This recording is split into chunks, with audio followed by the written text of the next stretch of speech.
dalam kelemahanku. Kekuatanmu menopang seluruh hidupku. Dari mana datang pertolonganku? Hanya Yesus pertolonganku. Engkaulah sumber kekuatan hatiku.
saudara-saudara, mari sama-sama kita mengawali firman Tuhan dalam doa.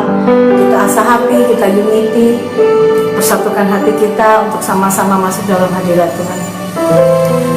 Bapa, di dalam nama Tuhan Yesus, terima kasih Tuhan Yesus.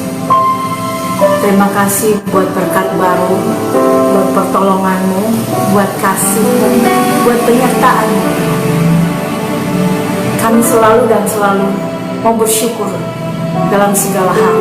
Yang terutama kami bersyukur Tuhan Yesus buat nafas kehidupan yang Kau berikan bagi kami semua hari ini. Terima kasih Tuhan Yesus buat kesempatan yang selalu Kau berikan untuk kami dapat membenahi diri hari lepas hari, kudus seperti Engkau Bapa. Terima kasih Tuhan Yesus. Kami juga memiliki keluarga-keluarga dalam kasih-Mu. Terima kasih Tuhan Yesus buat orang-orang yang mengasihi kami.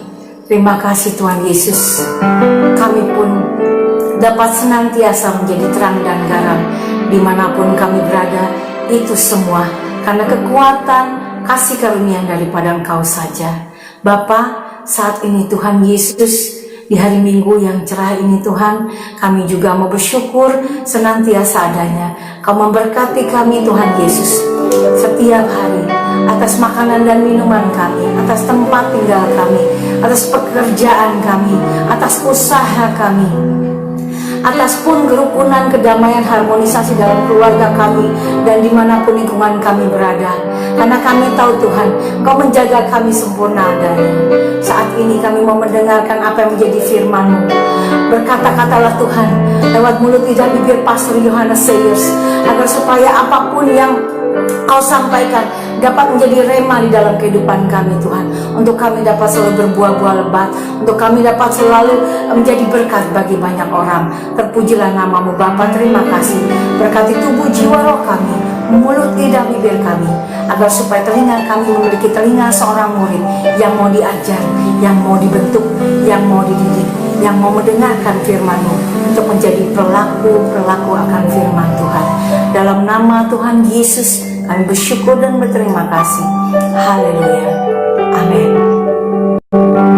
Baik, happy blessed Sunday. Selamat mendengarkan firman Tuhan saudara. Siapkan Alkitabnya lewat apapun yang saudara miliki. Yang penting ingat baik-baik apapun sarananya, fokus kepada Tuhan Yesus dan bersekutu dengan Tuhan untuk tidak chatting-chatting dulu.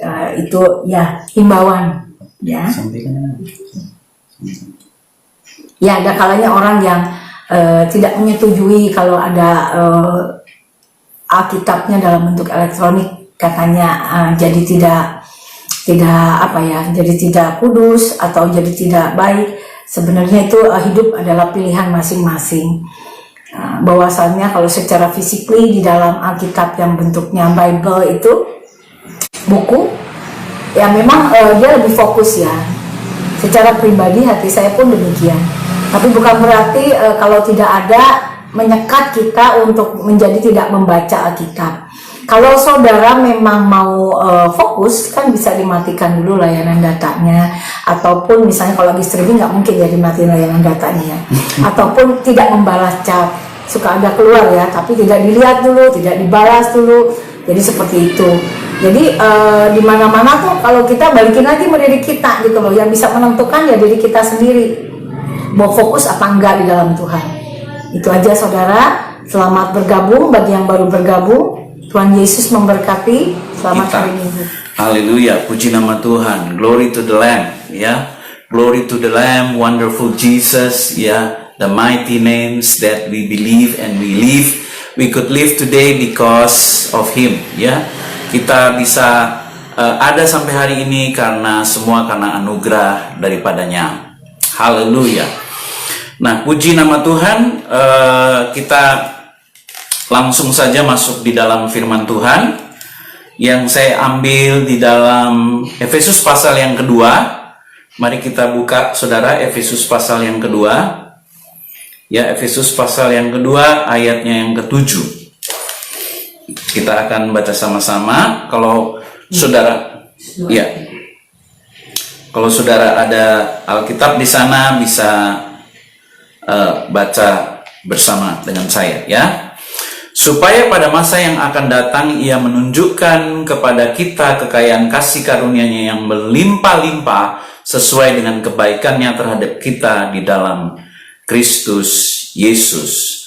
Nah, saya bacakan dari ayat 6 sampai ayat yang ke-10 ya Bapak Ibu Saudara. Saya bacakan. Nah, jadi ayat pokok kita itu Efesus pasal 2 ayat yang ke-7, tetapi saya mau bacakan supaya kita mendapat gambaran yang jelas ya. Efesus pasal yang kedua ayat 6 sampai 10, dan di dalam Kristus Yesus ia telah membangkitkan kita juga, memberikan tempat bersama-sama dengan Dia di sorga. Ayat yang ke-7, supaya pada masa yang akan datang ia menunjukkan kepada kita kekayaan kasih karunia-Nya yang melimpah-limpah sesuai dengan kebaikannya terhadap kita di dalam Kristus Yesus. Sebab karena kasih karunia kamu diselamatkan oleh iman. Itu bukan hasil usahamu tetapi pemberian Allah. Itu bukan hasil pekerjaanmu, jangan ada orang yang memegahkan diri.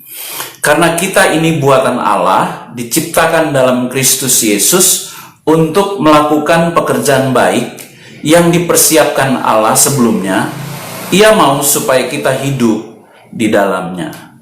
Berbahagialah orang yang mendengarkan firman Tuhan dan yang melakukannya dalam kehidupannya setiap hari. Haleluya, puji nama Tuhan. Nah, Bapak Ibu Saudara, dikatakan di sini mulai dari ayat 6, dan di dalam Kristus Yesus ia telah membangkitkan kita juga dan memberikan tempat bersama-sama dengan Dia di sorga. Nah, kita bersyukur saudara bahwa kita memiliki Yesus di dalam kehidupan ini, sehingga dikatakan di dalam Kristuslah bahwa Tuhan itu memberikan tempat bersama-sama dengan Yesus di sorga. Jadi ketika kita menerima Kristus, kita ada di dalam Kristus, dikatakan bahwa kita memiliki tempat di sorga di dalam Kristus. Dan juga bukan itu saja, tetapi Bapa menunjukkan kasih karunia yang berlimpah-limpah di dalam Kristus. Lalu sebab karena kasih karunia, yaitu kasih karunia di dalam Yesus Kristus, kamu diselamatkan oleh iman. Itu bukan hasil usahamu tetapi pemberian Allah. Ya, itu yang ketiga. Jadi kita menerima keselamatan juga di dalam Kristus, itu pemberian Allah. Itu bukan hasil pekerjaanmu, jangan ada orang yang memegahkan diri. Dan ayat 10, karena kita ini buatan Allah, diciptakan di dalam Kristus Yesus untuk melakukan pekerjaan baik. Nah, Bapak Ibu Saudara, kalau kita baca perhatikan dari ayat 6 saja ya, karena Efesus pasal 2 bisa kita baca semuanya. Tapi kalau saya perhatikan dari ayat 6 sampai dengan ayat 10a, itu saya melihat di dalam Kristus Tuhan sediakan semuanya. Jadi hidup ini di dalam Kristus itu benar-benar kasih karunia. Pertama, kasih karunia apa? Menyediakan tempat bagi kita di sorga. Ya, di dalam Kristus kita punya tempat di sorga, karena Kristus adalah pemilik sorga, gitu ya.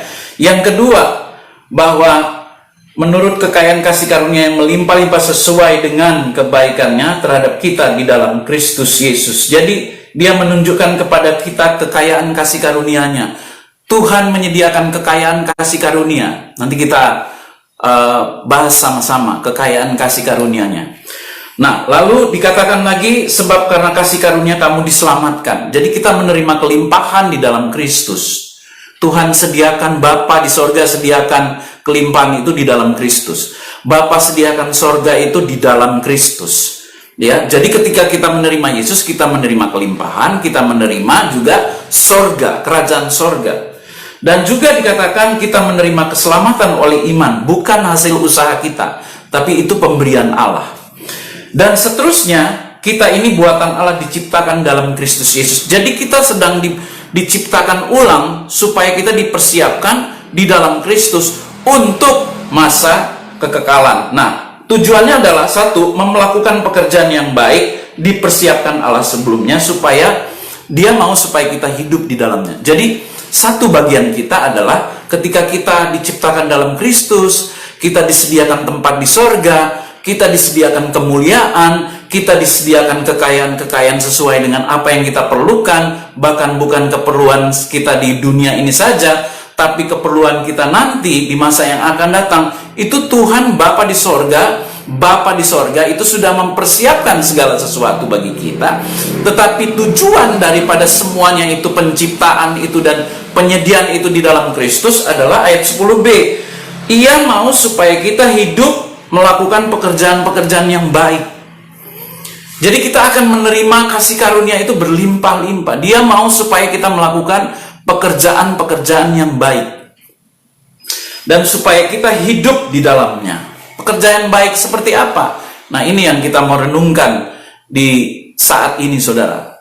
Dalam perenungan kita di hari ini. Ya, bahwa Tuhan mau kita untuk melakukan pekerjaan-pekerjaan yang baik. Itu tujuan kita diselamatkan. Jadi bukan saja menyediakan tempat di sorga, itu sudah pasti, ya. Bukan saja menjaga dan melindungi kita, itu sudah pasti.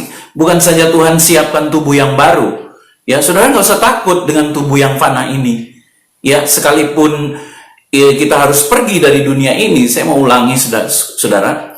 Itu baca di dalam 1 Korintus pasal 14 nanti tentang tubuh kebangkitan, 1 Korintus 15. Ya, 1 Korintus pasal 15 itu tentang tubuh kebangkitan. Kita nggak usah khawatir.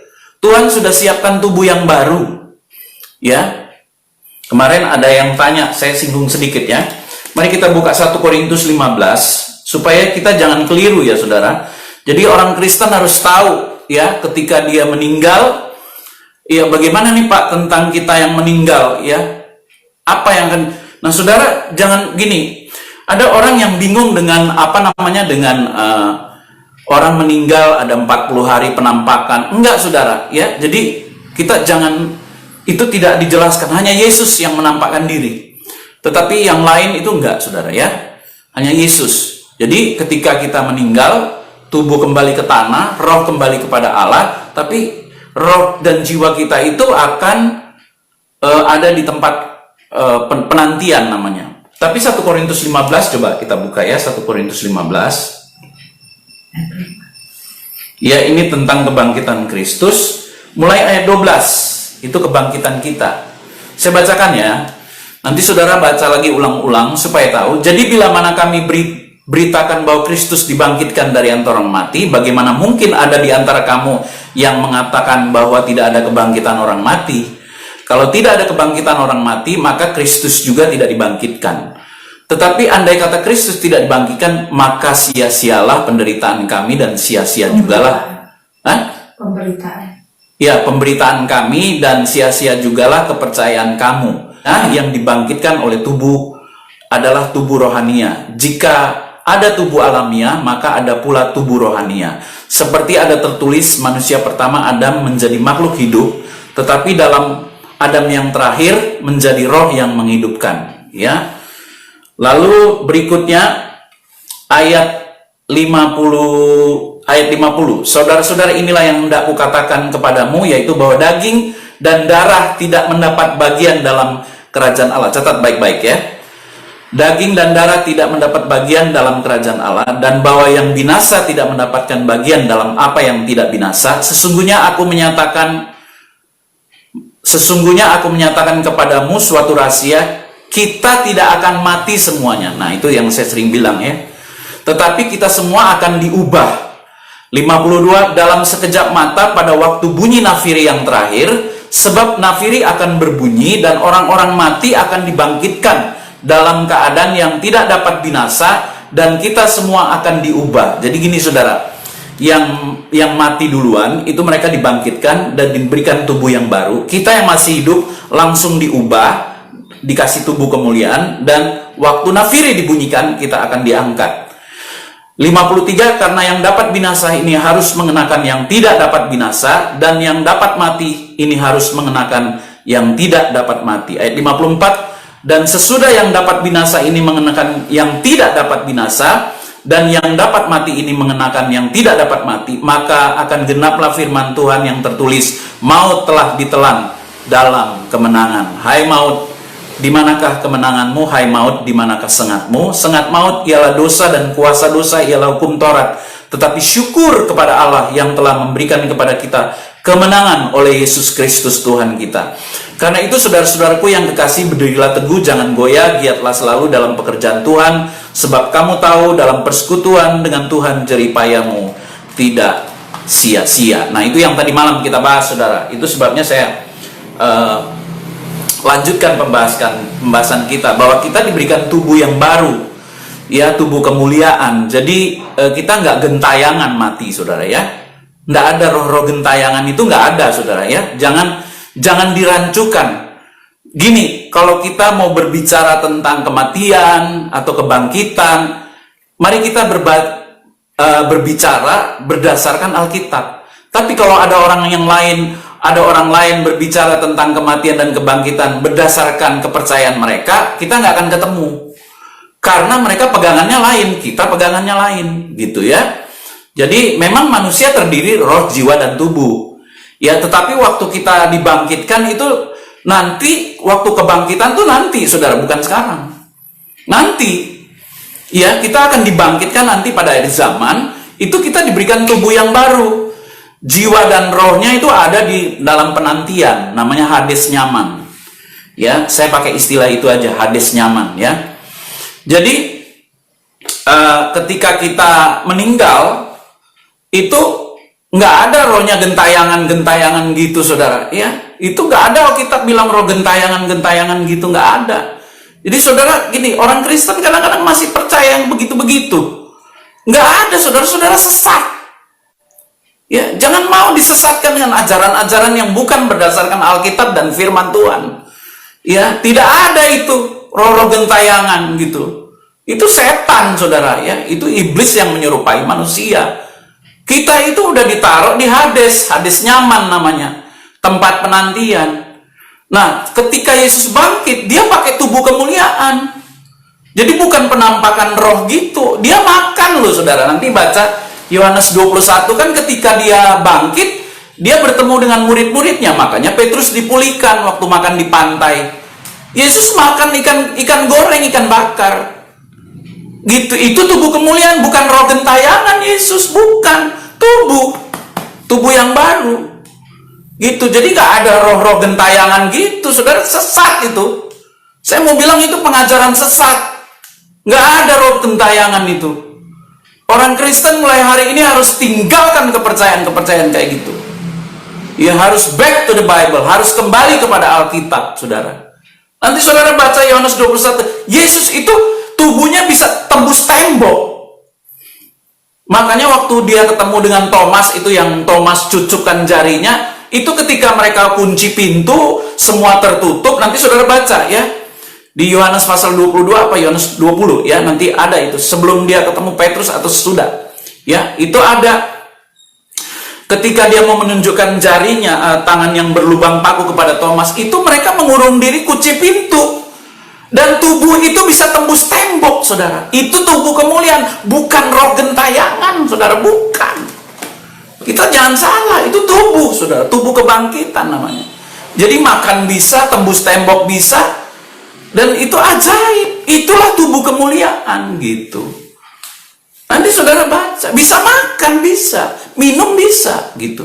Makanya kan dia perjamuan lagi tuh. Ketika dia bangkit kan dia bikin perjamuan tuh sama murid-muridnya. Inilah darah yang tercurah bagi, ya, dia kan makan sampai engkau nanti ketemu aku di sorga, kita perjamuan lagi, makan sama-sama dalam perjamuan kasih. Dia minum, dia makan juga. Itu tubuh kebangkitan namanya, bukan roh gentayangan, saudara, ya. Jadi nggak ada itu. Orang Kristen tidak boleh percaya ke roh gentayangan, sesat, saudara. Ya, kita bisa deception itu namanya. Hati-hati, ya. Kepercayaan gitu banyak merajalela, dan itu terkontaminasi. Orang Kristen jadi rancu kepercayaannya, gitu ya. Jadi nggak jelas karena nggak baca Alkitab, gitu. Alkitab tuh dibaca aja, saudara. Kalau saudara nggak tahu, minta pembimbing, cari guru-guru yang mengajar saudara. Jangan mau disesatkan oleh pengajaran-pengajaran yang aneh-aneh itu. Ya, kita berbicara atas dasar kebenaran Alkitab. Kita tidak pegangan yang lain, saudara. Karena pedoman kita adalah Alkitab, gitu ya.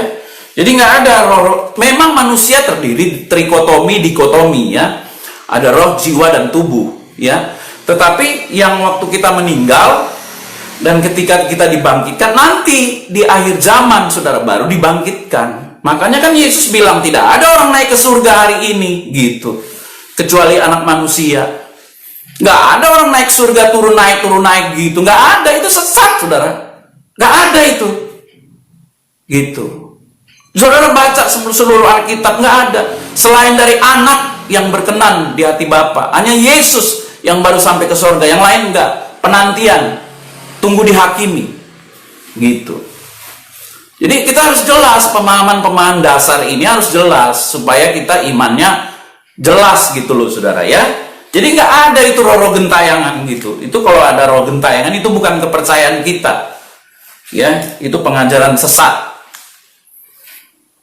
Oke, kita kembali kekayaan dalam Kristus. Jadi semua dalam Kristus itu jelas, saudara ya. Nah, tapi gini, kita kadang-kadang gini, jadi orang Kristen. Kita merasa kita percaya Yesus. Saudara, percaya Yesus itu belum tentu kita bersatu dengan Yesus. Seperti orang menikah. Kan pendetanya bilang begini. Nanti saya mau jelaskan itu ya. Jadi pendetanya bilang gini, demikianlah engkau bukan lagi dua tetapi menjadi satu. Nah, saya mau tanya, kalau suami istri 2 atau 1? Halo? Oh, nggak bisa dengar saya ya. Ada yang melirik tuh. Nggak, maksudnya saya mau tanya, nanti jawab aja sendiri ya, nggak usah saya dengar, saudara. Suami istri 2 atau 1? Tapi kan Tuhan bilang, demikianlah engkau menjadi 1, engkau bukan lagi 2 tetapi 1. Maksudnya apa 2 tapi 1 tapi 2 gitu ya.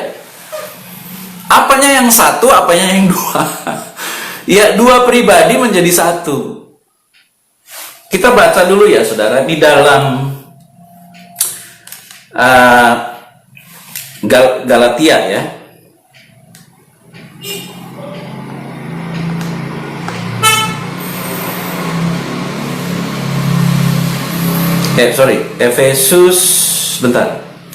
Efesus pasal 5.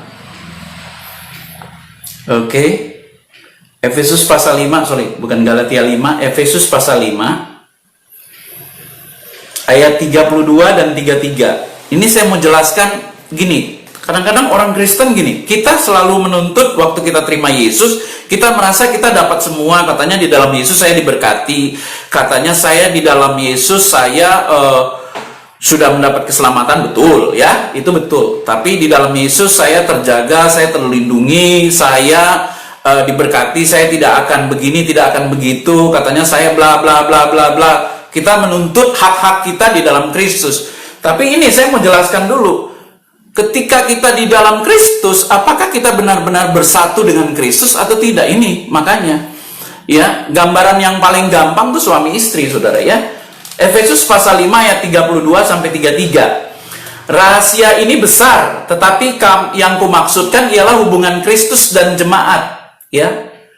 Bagaimanapun juga bagi kamu masing-masing berlaku, kasihilah istrimu seperti dirimu sendiri, dan istri hendaklah menghormati suaminya. Maksudnya Paulus sedang menggambarkan antara Kristus dan jemaat itu seperti suami dan istri, ya. Nanti saudara baca lagi Efesus pasal 5 itu ayat 22 mulai, nanti itu dijelaskan ya, Kristus adalah kepala, suami juga kepala. Jadi gambaran yang paling gampang untuk kita mengerti hubungan kita dengan Kristus adalah seperti suami istri, ya.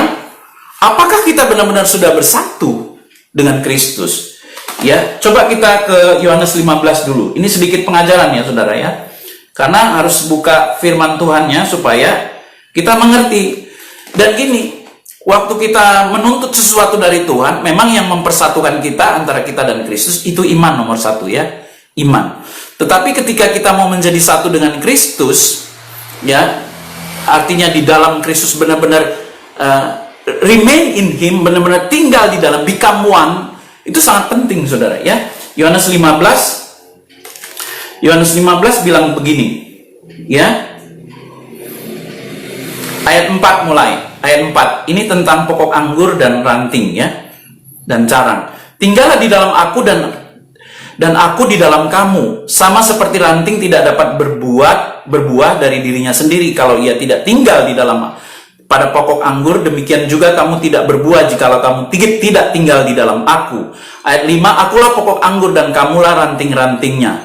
Barang siapa tinggal di dalam aku dan aku di dalam dia, ia berbuah banyak, sebab di luar aku kamu tidak dapat berbuat apa-apa. Barang siapa tidak tinggal di dalam aku, ia dibuang keluar. Nah, kata tinggal itu ada beberapa kali ditulis, bahkan seluruh ayat di dalam pasal 15 ayat 1-8 ini kata tinggal itu diulang-ulang, saudara ya. Ayat 7, jikalau kamu tinggal di dalam aku dan firmanku tinggal di dalam kamu, mintalah apa saja yang kamu kehendaki dan kamu akan menerimanya. Saya pakai ayat 7 aja deh ya.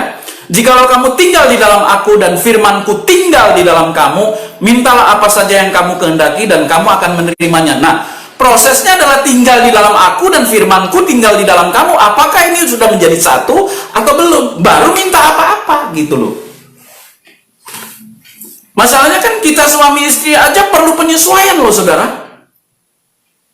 Makanya saya selalu gambarkan hubungan itu selalu melalui 4 tahap.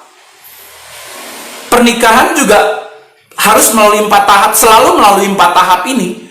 Hubungan kita dengan Kristus digambarkan seperti suami dan istri.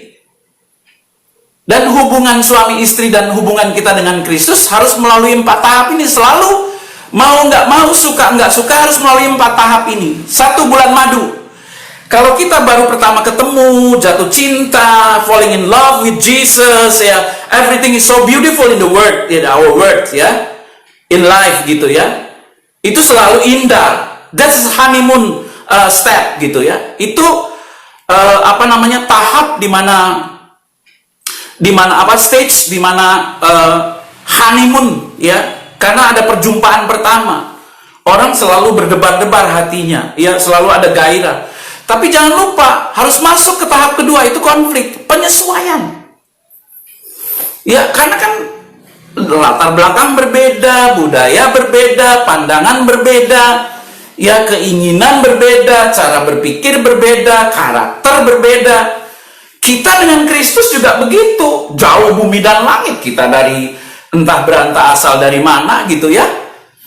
Kita ini penuh dengan dosa gitu ya, dilahirkan dengan keluarga yang gak kenal Tuhan gitu ya, hidup semaunya ya, berlaku hukum rimba, yang kuat jadi menang, yang kalah ya diinjek-injek.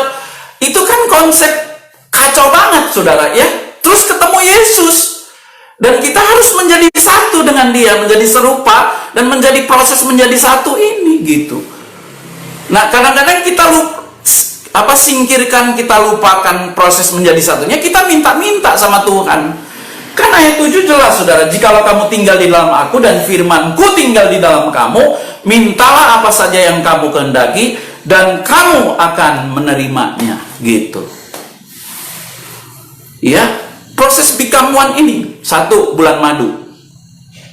Makanya waktu orang ketemu Yesus, segala sesuatu indah, doa selalu dijawab dan luar biasa. Ada masanya di dalam masa konflik di mana kehendak Yesus dengan kehendak kita, pikiran Yesus dengan pikiran kita, karakter Yesus dengan karakter kita, kemauan Yesus dengan kemauan kita, rancangan Yesus dengan rancangan kita, bertolak belakang banget, saudara.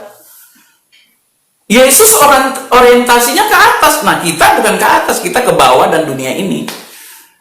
Itu yang harus disatukan. Gitu, dan itu perlu proses bertahun-tahun, berhari-hari, saudara. Seperti suami dan istri. Nggak mungkin suami dan istri jadi tiba-tiba harmonis dalam 1 hari. Enggak, saudara, nggak bisa. Enggak. Tanya semua orang yang menikah yang benar ya. Bukan menikah-nikahan gitu ya. Dulu kan ada lagu tuh. Ayo main kawin-kawinan gitu. Bukan main kawin-kawinan, nikah yang benar, saudara. Itu banyak proses. Ya, karena proses penyatuan ini kan memang harus disatukan. Harus menjadi seirama, menjadi harmonis, ya, menjadi setujuan, menjadi satu pikiran, satu perasaan, ya. Kalau selera mungkin nggak bisa disatuin, karena ya itu nggak bisa dipaksakan, namanya juga selera, ya. Tapi ya ada hal-hal ketika saya menikah dengan istri saya ini, Ada hal-hal yang saya nggak makan jadi makan juga gitu ya. Dia suka makan sayurnya, wah luar biasa. Saudara jangan, kalau kirim makanan jangan yang lain, kirim aja sayur-sayuran, pasti istri saya makan ya. Tapi itu kan beda selera namanya, itu kebiasaan, itu harus disesuaikan, dan buat saya nggak ada masalah itu ya, dan enjoy aja gitu ya. Tetapi ada hal-hal yang memang kita perlu proses di situ. Nah, dikatakan jikalau kamu tinggal di dalam aku dan firmanku tinggal di dalam kamu, mintalah apa saja yang kamu kehendaki dan kamu akan menerimanya. Dalam hal inilah Bapakku dipermuliakan jika kamu berbuah banyak, dengan demikian kamu adalah murid-muridku. Nah, ketika Tuhan mau memberkati kita, itu dia juga sebenarnya yang gini. Jadi kalau kita udah menyatu, saudara, menyatu, ya, dan kita berbaur gitu ya, antara kopi dan susu beda warnanya, ya. Nah, ketika dipersatukan harus menimbulkan warna baru di dalam penyatuan itu. Jadi warna hitamnya hilang, warna putihnya juga hilang. Jadi akan muncul manusia baru di sana, yang tidak hitam lagi, ya, tetapi akan menjadi kopi susu. Ada rasa kopinya, tapi ada rasa susunya, gitu ya. Jadi dua-dua, oh ini dia manusia, ya, dia bukan malaikat, gitu ya. Tetapi ada rasa Kristusnya di sana, gitu ya. Jadi waktu dicampur itu akan menimbulkan sesuatu yang baru, warna baru, karakter baru, pemikiran baru, cara hidup baru, jalan yang baru, tujuan hidup baru, semuanya berkata-kata dengan cara yang baru, ya. Semangat yang baru, semuanya jadi baru dan jadi lain. Yang hitam sudah tidak ada lagi di sana, dan yang putih juga sudah tidak ada lagi di sana, tapi warna baru yang akan muncul di sana. Haleluya, puji nama Tuhan. Kita bukan bicara soal dosa lagi ya saudara, tapi ini soal proses. Ya, bukan bicara soal dosa lagi nih ya, tapi bicara proses. Dosamu sudah diampuni, ya, sudah dibutihkan seperti salju. Jadi kita nggak bicara dosa lagi nih ya, tapi kita bicara bagaimana proses penyatuan pemikiran kita. Kita yang masih terkontaminasi dengan keinginan-keinginan dunia, keinginan daging, ya, perseteruan, perkelahian, iri hati, keserakaan, kerakusan, egoisme, ya, pementingan diri sendiri, percederaan, ya, pelit, kepelitan, ya, dan juga hal-hal yang seperti itu masih terkontaminasi dalam diri kita. Itu yang mau dirubah ketika kita menyatu dengan Yesus, harus menimbulkan warna baru dalam diri kita.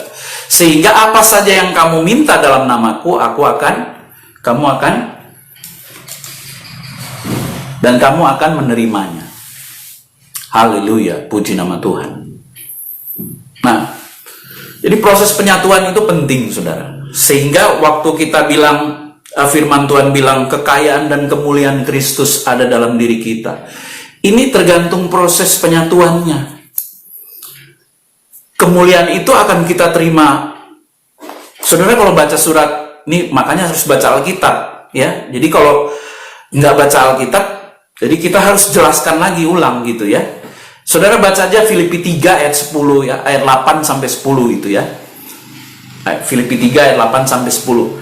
Paulus itu gini, dia mau bersatu dengan kematian dan penderitaannya Yesus. Bahkan dia mau menderita gitu. Jadi dia menyatu. Yang Paulus dulu tuh udah nggak ada lagi. Dan Yesus yang di sorga itu menjadi satu di dalam tubuh Paulus yang di bumi. Jadi gitu. Maksudnya Kristus yang ada di sorga, yang adalah rohnya itu masuk ke dalam tubuh kita.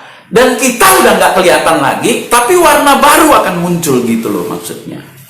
Jadi waktu kemuliaan itu, jadi gini, kita menerima kemuliaan sepenuhnya itu ketika penyatuan itu terjadi gitu. Penyatuan antara roh Kristus dan roh kita itu terjadi, nah keluar muncul, itu baru kita menerima kemuliaan sepenuhnya. Nanti ada namanya teori kenosis di dalam, kalau saudara belajar firman Tuhan itu ada pengosongan diri namanya.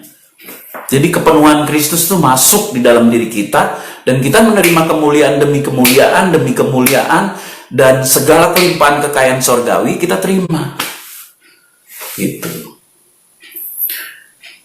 Tolong ambil gelasnya. Saya minta tolong istri saya yang cantik ini, luar biasa. Gelas yang bening supaya kelihatan. Ini gelas bening ini akan jadi korban ya saudara ya. Minta kamu mau ambil apa? Saya mau kasih ilustrasi. Ini gelas ya, ini teh minuman saya setiap hari saudara ya. Istri saya rajin suka masak teh buat saya ya, dia sediakan teh pagi-pagi ya, luar biasa. Punya istri yang takut akan Tuhan, melayani Tuhan luar biasa ya. Mami tolong isi dengan botol gitu, botol, bukan botol yang kecil dong, botol sambal tuh, botol sambal sini, taruh sana, masukin bisa ya. Oke. Ini ada isinya saudara. Nah, sebelum ini dikeluarkan, ini tidak akan menjadi sepenuhnya, karena ibaratkan gelas ini diri saudara, tapi ada sesuatu yang lain di dalam diri saudara. Ini Kristus mau mencurahkan berkatnya ya. Ketika ini dituangkan, saya tuangkan ya, masih ada ini ya. Ini hukum alam nih ya, hukum alam. Ini sebenarnya nggak penuh karena masih ada yang lain space-nya. Tapi kalau saya angkat ini, penuh nggak dia? Enggak. Makanya saudara tidak menerima kepenuhan karena masih ada hal-hal lain dalam diri saudara. Kalau saudara tidak mengosongkan diri, sehingga penyatuan itu nggak terjadi benar-benar keseluruhan saudara dalam hidup saudara. Ya, coba masukin lagi itu, coba. Ya, saudara merasa penuh karena ada hal lain. Nih, ya, karena ada hal-hal lain yang saudara masukkan, itu bukan Kristus. Ya harusnya teh ini adalah Kristus, ini roh, teh ini roh. Ya, tetapi ketika saya mengosongkan lagi, saya lepaskan ini, kita mau dapat kepenuhan Kristus ya. Saya lepaskan, lalu saya welcoming Holy Spirit to come in my life and myself. I open my life, open myself, ya, dan Kristus terus, ya, menjadi satu, memenuhi diri kita, terus, dan kita menerima kepenuhan Kristus. Nah, saudara nggak usah tanya-tanya lagi berkat apa, ini Kristus sudah penuh di dalam diri kita. Nggak usah tanya-tanya lagi berkat apa Tuhan yang saya terima, nggak usah tanya, udah Kristus sudah penuh di dalam diri kita, saudara. Ini Kristus. Kepenuhan itu terjadi ketika kita mengosongkan diri kita, benar-benar firmanku tinggal di dalam kamu. Jadi hanya kepenuhan firman, kepenuhan kebaikan Tuhan, kepenuhan pikiran Tuhan, kepenuhan karakter Tuhan. Jadi Kristus benar-benar. Kalau masih ada yang lain, nggak kepenuhan, saudara. Karena space itu dipakai dengan hal-hal yang lain dalam diri kita.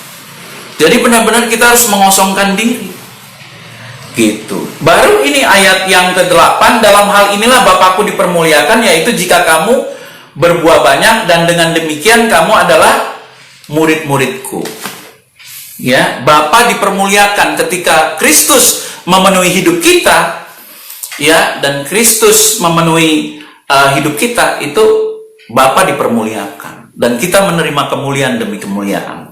Ya, apalagi kelimpahan kasih karunia, whatever you say, you can name it, ya, that you receive it because ya, dia kepenuhan Kristus itu ada dalam diri kita. Nah, saudara, itu sebenarnya rahasia kunci untuk menerima kemuliaan dan kepenuhan Kristus di dalam diri kita. Apa Pak kepenuhan Kristus itu? Banyak saudara, ya, kekayaan sorgawi, ya, perkenanan Tuhan.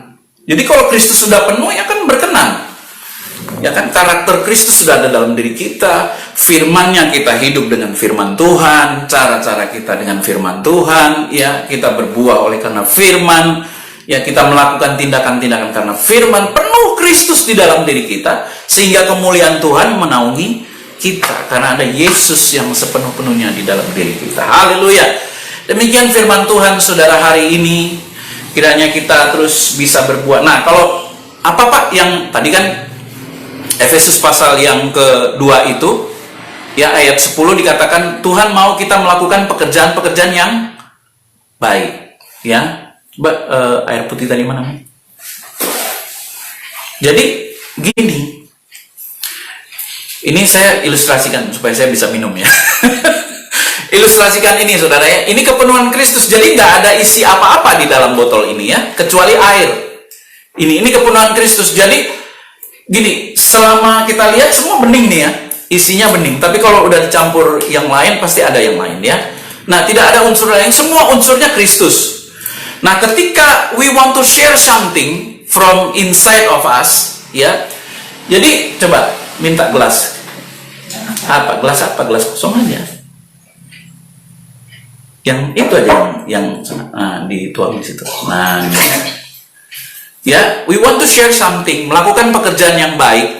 Ini kita punya segala sesuatu di dalamnya, itu isinya penuh, isi di dalam diri kita. Nah, ketika kita mau melakukan pekerjaan, we want to share something with others gitu ya. Gini, orang kadang-kadang mikir apa yang saya harus bagi ya di dalam hidup saya ini ya. Bingung. Because you don't have something. You have nothing. Maksudnya kamu tidak punya apa-apa. Karena kamu empty. Makanya susah bagi sesuatu. Saya nggak bicara soal harta dan segala harta benda dan milik ya saudara, enggak. Tapi yang terpenting itu adalah inside of you gitu. Apa yang ada di dalam diri saudara. Itu yang menentukan nanti menggerakkan apa yang di luar saudara, saudara bisa share kepada orang lain. Because you don't have something, you have nothing gitu di dalam inside of you gitu ya. Jadi pegang ini, tolong di sini. Dekat aja mami biar orang lihat. Ya, pegang sini, jauh deket-deket, nanti tumpah ya. Nah di sini, nah because you have something inside you, you can share with others. Ya, ini ada. Jadi kamu punya sesuatu yang bisa kamu bagi. Tapi kalau you empty, kamu sendiri kosong, nggak ada sesuatu yang kamu isi dari Kristus, firman-Nya kek, kebaikannya kek, karakternya kek, apapun kek gitu ya. You tidak isi, you not fill yourself with character of Jesus Christ or His Word ya, apa firman-Nya, apa saja yang dari Kristus dipenuhkan dalam diri kita. Maka kamu tidak akan punya sesuatu yang kamu bisa bagi kepada orang lain gitu ya. But if you fill yourself with the glory of Jesus Christ ya, the fullness of Him, kepenuhan Kristus masuk di dalam diri, you can share to others because you have something more and more. And you come to God, you come to Jesus back, you come back to Jesus and ask something again, and to fill yourself with His fullness. Balik lagi sama Yesus, datang, dipenuhkan lagi, isi lagi, kamu bagi lagi. Kamu minta lagi sumbernya, kamu datang kepada Yesus, kamu isi lagi orang lain. Maka orang lain menjadi kepenuhan. Dan syaratnya dia harus mengosongkan diri juga, sama seperti kita mengosongkan diri. Haleluya.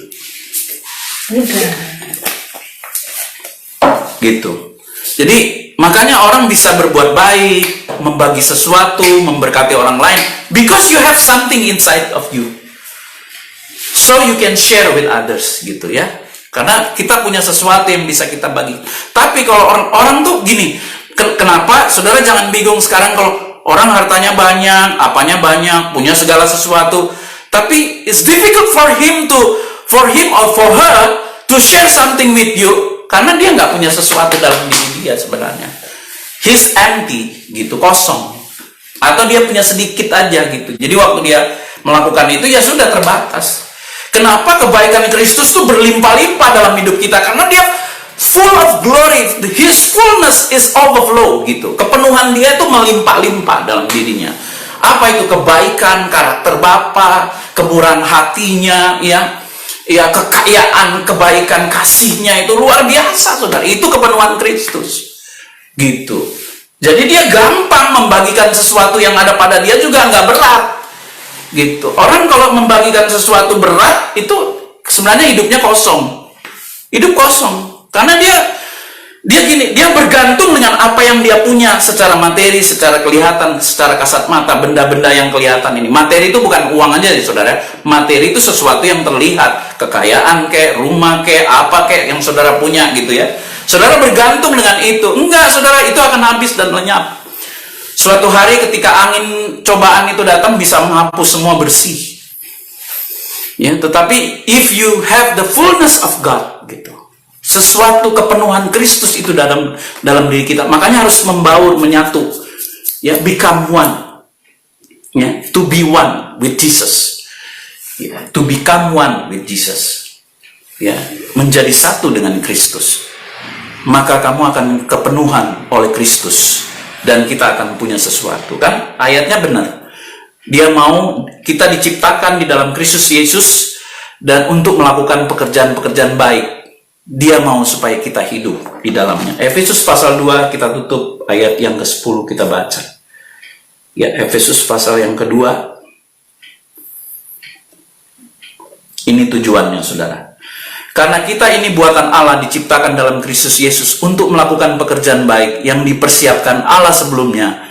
Ia mau supaya kita hidup di dalamnya. Haleluya, puji nama Tuhan. Demikian firman Tuhan, saya percaya ketika kita dipenuhi oleh Kristus, ya, dalam diri kita tidak menjadi orang yang susah untuk berbagi, kita tidak menjadi susah untuk menjadi berkat, kita tidak menjadi orang yang sulit untuk menjadi saluran berkat buat orang lain, untuk memberkati, dan kita tidak sulit untuk melayani orang lain juga, dan kita tidak sulit untuk menerima berkat dari Tuhan, karena kemurahan Tuhan senantiasa dalam diri kita, karena kepenuhan Kristus itu ada di dalam diri kita. Apa saja yang kita minta di dalam namanya, pasti Tuhan sudah menyediakannya. Haleluya. Tuhan Yesus memberkati. Haleluya. Saya undang istri saya. Dengan ilustrasi tadi kita bisa menarik kesimpulan dan gambaran bahwasannya ketika kita ingin memberi berkat dalam bentuk apa saja, saudara, jangan terlalu tersekat-sekat oleh pemikiran diri sendiri ya. Boleh mempunyai hikmat, tapi juga jangan dalam arti gini loh, kita harus mempunyai hikmat, bukan boleh, harus mempunyai hikmat. Saya ulang kembali, harus mempunyai hikmat, tapi hikmat yang daripada Tuhan, bukan hikmatmu sendiri gitu loh. Janganlah menganggap diri kita sendiri bijak, istilahnya seperti itu. Jadi berilah dengan apa yang bisa kita beri, menjadi berkat, dan jangan pernah berpikir kalau gua kasih nanti gua berkurang dong, kalau gua kasih nanti gua sendiri gimana gitu, gua sendiri masih kekurangan. Nah, apa yang menjadi ilustrasi Bapak Pendeta tadi adalah ketika kita memberi dengan penuh kasih, dengan penuh hikmat yang daripada Tuhan, berkat kita tidak akan berkekurangan melainkan berkelimpahan, karena akan terus mengalir yang dari Tuhan pastinya, seperti itu.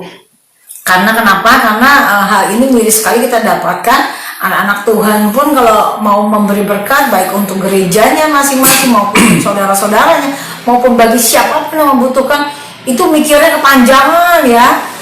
Kalau kata orang China tuh sempoanya kepanjangan gitu ya. Mikir ABC-nya jangan seperti itu. Seolah-olah berkat kita hanya sampai di situ. Jadi kita mengimani bahwa ini cuma punya segini gitu loh. Tapi sementara apa yang diilustrasikan dalam bentuk semuanya back to Bible adalah Tuhan tidak akan pernah memberikan anak-anak Tuhan yang baik, yang setia, yang luar biasa hidup berkekurangan. Selalu Tuhan tambah-tambahkan hingga berlimpah. Seperti itu. Saya selalu mengajarkan kepada semua kita, entah itu kita dalam keuangan kah, entah itu kita dalam keadaan sosok kebutuhan rumah tangga, saya selalu bilang roti ragi bahkan minyak dibuli-bulikan tidak akan pernah habis. Terjadilah 5 roti 2 ikan, dan kami yakin berkat kami berlimpah di dalam kasih kemuliaan Tuhan, hingga kami pun tidak akan pernah untuk hitung-hitungan sama Tuhan dalam segala hal dalam melayani Tuhan. Itu saja saudara, semoga menjadi berkat. Kiranya dalam Sunday service ini semua tidak ada yang sia-sia dalam Tuhan. Haleluya. Bapa, di dalam nama Tuhan Yesus Kristus, segala pujian, segala syukur, segala hormat bagi kemuliaan nama-Mu. Terima kasih Tuhan. Kami tahu, kami yakin, kami percaya bahwa hari ini ada. Kami pun bisa melayani Tuhan. Anak-anak Tuhan bisa mendengarkan firman Tuhan lewat Sunday service yang mana hamba-hamba Tuhan bagikan siapapun mereka Tuhan. Semua karena kebaikan-Mu, semua atas izin-Mu, semua karena anugerah-Mu yang luar biasa Bapa bagi setiap kami. Ini kami Tuhan, penuhi terus kami dalam kemuliaan-Mu, hingga kami semua, setiap kami semua Tuhan, bisa menjadi buah berkat bagi orang-orang yang membutuhkan. Kami selalu dan selalu ingin menjadi terang Tuhan Yesus. Kami tidak pernah bosan, kami tidak mau kalah untuk selalu memperluas kerajaan sorga-Mu, membagi setiap berkat-berkat yang Tuhan telah berikan kepada kami, untuk selalu memberkati bagi banyak orang. Terpujilah nama-Mu Bapa. Terima kasih buat firman-firman-Mu yang telah Kau sampaikan Bapa lewat mulut lidah bibir Pastor Yohanes. Kami yakin, kami percaya, untuk apapun firman yang telah Tuhan berikan tidak akan pernah berpulang sia-sia. Terpujilah nama-Mu Yesus. Kami siap menyambut berkat-Mu. Mari kita angkat kedua tangan kita, terima berkat Tuhan. Kiranya berkat yang berlimpah-limpah dari Allah Bapa di sorga, kasih karunia yang tidak terbatas di dalam Yesus Kristus Allah kita, persekutuan yang manis dengan Roh Kudus, kiranya menyertai, melindungi, menjaga, memberkati, membuat kita berhasil dalam segala perkara, menjaga keluarga kita, suami, istri, anak, cucu, mantu, orang tua, om dan tante, saudara bersaudara, ponakan, sepupu-sepupu, semua diberkati Tuhan. Adik kakak diberkati Tuhan, semua sekeluarga dijagai seperti biji matanya Tuhan. Itu janji Tuhan bagi kita semuanya. Mulai hari ini Tuhan buat berhasil sampai Tuhan Yesus datang menjemput kita dengan permai, bahkan sampai kekal selama-lamanya, yang sudah dan sangat diberkati Tuhan. Mari sama-sama katakan amin. Tuhan Yesus memberkati. Haleluya. Selamat hari Minggu, happy blessed Sunday ya. Kiranya berkat Tuhan berlimpah-limpah atas hidup saudara, dan jadilah satu dengan Kristus di dalam segala perkara. Ciptakan kerukunan, kedamaian. Haleluya. Puji nama Tuhan. Shalom, shalom. Haleluya.